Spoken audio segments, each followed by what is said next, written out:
In the dawn age of Westeros, before the coming of man and the raising of castles and cities, there were only the children of the forest. Little is known of them now, but it is said they were small in stature, dark and beautiful, and no taller than children when grown to manhood. They lived in the depths of the forests and hidden villages, crannogs and caves. They hunted with weirwood bows and armed themselves with blades of obsidian. Their wise men were called green seers and were possessed of a powerful magic. They worshipped nameless, faceless gods of the forest, stream and stone. According to legend, it was they who carved faces in the great white trunks of the majestic weirwoods. Their deep-cut eyes were red with sap and ever watchful. 12,000 years ago, the first men came from the eastern continent, crossing a land bridge called the Arm of Dawn.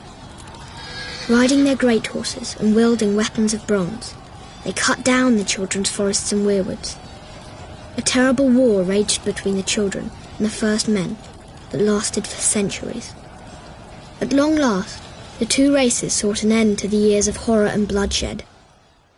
They met on a small isle in the centre of a great lake called the God's Eye. It was there they forged the pact. The first man would be granted dominion over the coastland, the mountains, the high plains and the bogs, but the deep forest would forever belong to the children, and no weirwood tree would ever again fall to man's axe. To seal the pact before the gods, the children carved a face in every weirwood tree on the island, which came to be known as the Isle of Faces. But the pact could not withstand the coming of the Andals, a race of tall, fair-haired warriors.